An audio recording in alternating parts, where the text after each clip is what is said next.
શું તમે અમેરિકામાં રહો છો, ત્યાં ટેક્સ ભરો છો કે પછી ડ્યુઅલ સિટીઝન છો? ભારતીય છો, અમેરિકામાં ટેક્સ ભરો છો તો સાવધાન. અમેરિકાની ટેક્સ એજન્સી IRS એક એવો મોટો આંચકો આપવાની તૈયારીમાં છે જે તમારી ઊંઘ ઉડાવી શકે છે. હવેથી પ્રખ્યાત ટેક્સ ફોર્મ 1040માં એક નાનકડું ચેકબોક્સ ઉમેરાઈ શકે છે જે સીધું પૂછશે, શું તમે વિદેશી નાગરિક છો?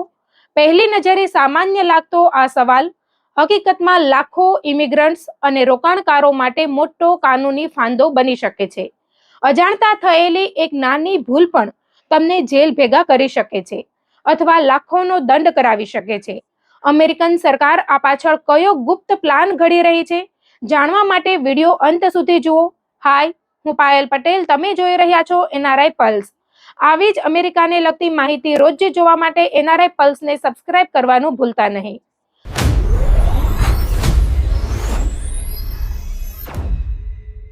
આજે આપણે વાત કરીશું અમેરિકાના ટેક્સ અને ઇમિગ્રેશન સિસ્ટમ સાથે જોડાયેલા એક એવા સંભવિત ફેરફાર વિશે જેણે લાખો ઇમિગ્રન્ટ્સ, ડ્યુઅલ સિટીઝન્સ, વિદેશી રોકાણકારો અને ટેક્સ પેયર્સ વચ્ચે ચર્ચા અને ચિંતાનું વાતાવરણ ઊભું કર્યું છે. માહિતી અનુસાર અમેરિકાની ટેક્સ એજન્સી IRS એટલે કે ઇન્ટરનલ રેવન્યુ સર્વિસ ભવિષ્યમાં ટેક્સ રિટર્ન ફાઇલ કરતી વખતે નાગરિકતા સંબંધિત એક નવો પ્રશ્ન ઉમેરવા અંગે વિચારણા કરી રહી છે. આ પ્રશ્ન અમેરિકાના સૌથી સામાન્ય ટેક્સ ફોર્મ 1040માં સામેલ થઈ શકે છે. જો કે આ યોજના હજુ ચર્ચાના તબક્કામાં છે અને કોઈ અંતિમ નિર્ણય લેવાયો નથી. તેમ છતાં તેના સંભવિત પરિણામોને લઈને કાયદાકીય નિષ્ણાતો, ટેક્સ સલાહકારો અને ઇમિગ્રેશન સમુદાયમાં ભારે ચર્ચા શરૂ થઈ ગઈ છે. અહેવાલો અનુસાર નવા ફોર્મમાં એક ચેકબોક્સ ઉમેરવામાં આવી શકે છે જેમાં ટેક્સ પેયરને પૂછવામાં આવે કે શું તે બિન US નાગરિક છે અથવા તેની પાસે દ્વિતીય નાગરિકતા એટલે કે ડ્યુઅલ સિટીઝનશીપ છે. પહેલી નજરે આ એક સામાન્ય પ્રશ્ન લાગે, પરંતુ તેના પાછળની અસર ઘણી વ્યાપક હોઈ શકે છે. ખાસ કરીને એવા સમયે જ્યારે અમેરિકામાં ઇમિગ્રેશન એન્ફોર્સમેન્ટને વધુ મજબૂત બનાવવા માટે વિવિધ એજન્સીઓ વચ્ચે ડેટા શેરિંગ અને સંકલન અંગે સતત ચર્ચા ચાલી રહી છે. ઇમિગ્રેશન કાયદાના નિષ્ણાત અને એટર્ની એડ્રિયલ પાંડેવના જણાવ્યા અનુસાર સરકારનું સત્તાવાર કારણ એ હોઈ શકે છે કે વિવિધ સરકારી વિભાગો પાસે નાગરિકતા સંબંધિત વધુ ચોક્કસ માહિતી ઉપલબ્ધ થાય. સરકાર જાણવા માંગે છે કે કોણ અમેરિકન નાગરિક છે, કોણ કાયમી રહેવાસી છે, કોણ વિઝા પર છે અને કોણ અન્ય કોઈ ઇમિગ્રેશન કેટેગરીમાં આવે છે. ટેક્સ સિસ્ટમ મારફતે આ માહિતી એકત્રિત કરવાથી સરકારને વધુ સચોટ ડેટાબેઝ તૈયાર કરવામાં મદદ મળી શકે છે. નિષ્ણાતો કહે છે કે આ પ્રકારની માહિતીનો ઉપયોગ માત્ર ટેક્સ હેતુઓ માટે જ નહીં, પરંતુ અન્ય સરકારી કાર્યક્રમો માટે પણ થઈ શકે છે. ઉદાહરણ તરીકે, જો કોઈ વ્યક્તિ ટેક્સ રિટર્નમાં પોતે અમેરિકન નાગરિક નથી એવું જાહેર કરે અને ત્યારબાદ એવા સરકારી લાભો માટે અરજી કરે જે ફક્ત અમેરિકન નાગરિકો માટે જ ઉપલબ્ધ હોય, તો ટેક્સ ફોર્મમાં આપેલી માહિતી તેના વિરુદ્ધ સીધા પુરાવા તરીકે કામ કરી શકે છે. સરકારના મતે આ પ્રકારની વ્યવસ્થા લાભોમાં થતી છેતરપિંડીને ઘટાડવામાં મદદરૂપ બની શકે છે. આ ઉપરાંત ઘણા કાયદાકીય નિષ્ણાતોનું માનવું છે કે આ પગલા પાછળ ઇમિગ્રેશન એન્ફોર્સમેન્ટનો પણ એક મોટો હેતુ હોઈ શકે છે.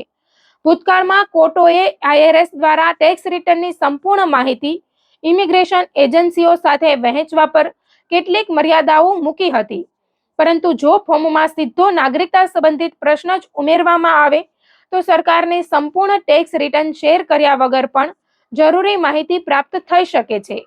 કેટલાક વિશ્લેષકો આને કોર્ટની મર્યાદાઓને બાજુ પર રાખીને માહિતી મેળવવાનો એક પરોક્ષ માર્ગ ગણાવી રહ્યા છે.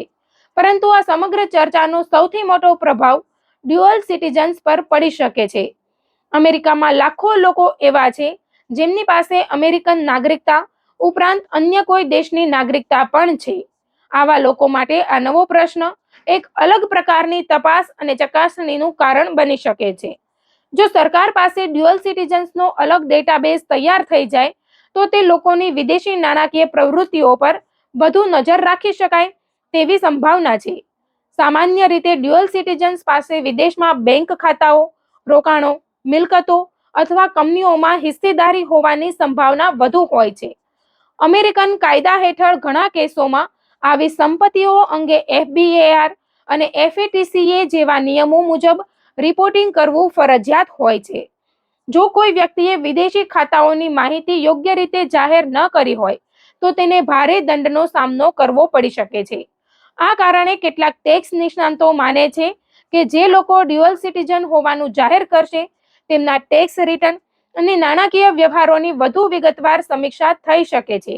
આ મુદ્દે એક બીજી મહત્વપૂર્ણ ચિંતા પણ સામે આવી છે.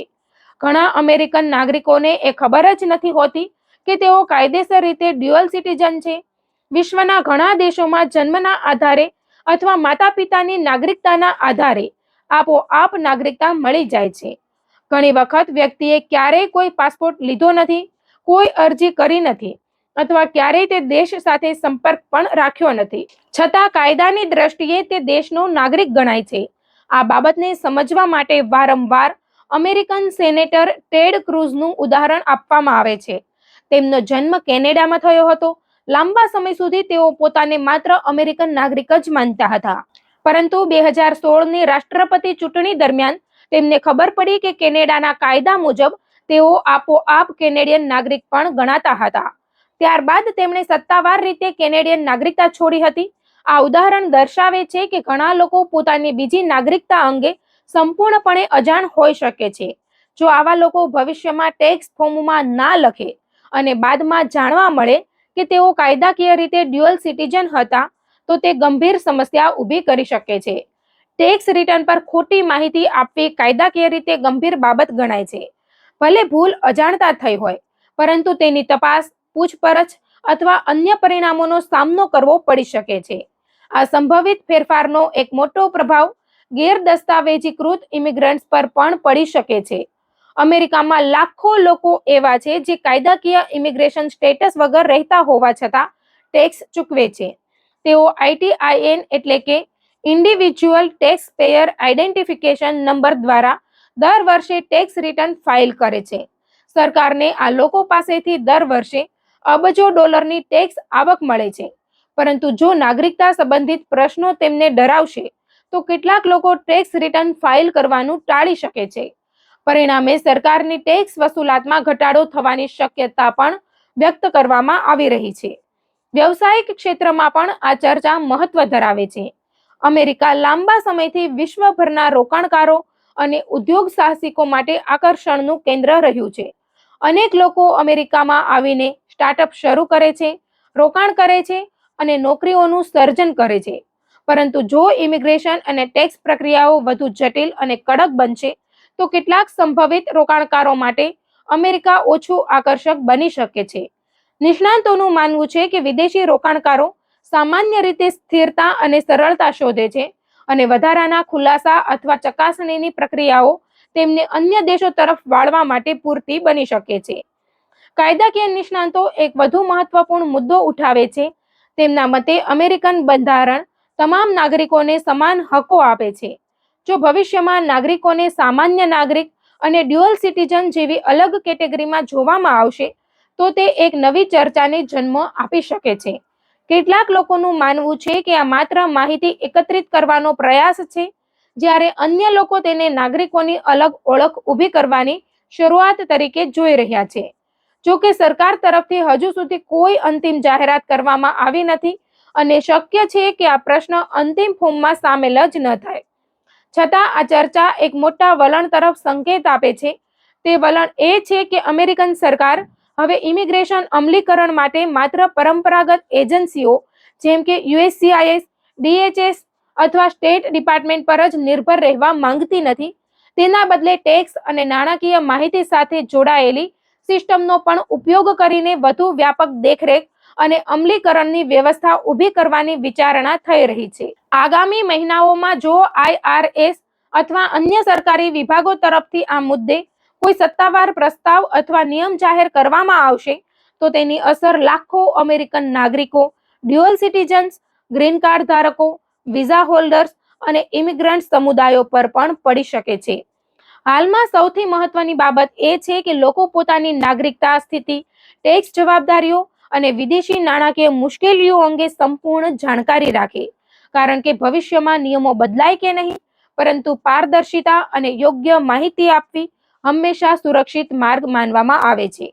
તો મિત્રો, IRS ના ફોર્મ 1040 માં નાગરિકતા સંબંધિત સંભવિત નવા પ્રશ્નને લઈને ચર્ચા હજુ શરૂઆતના તબક્કામાં છે, પરંતુ તેની અસર ખૂબ જ વ્યાપક બની શકે છે. આ મુદ્દે સરકાર શું અંતિમ નિર્ણય લે છે અને ટેક્સ પેયર્સ માટે કયા નવા નિયમો લાવવામાં આવે છે, તેના પર સમગ્ર દેશની નજર રહેશે. આ વિષય સાથે જોડાયેલી દરેક મહત્વપૂર્ણ અપડેટ અમે આપ સુધી પહોંચાડતા રહીશું.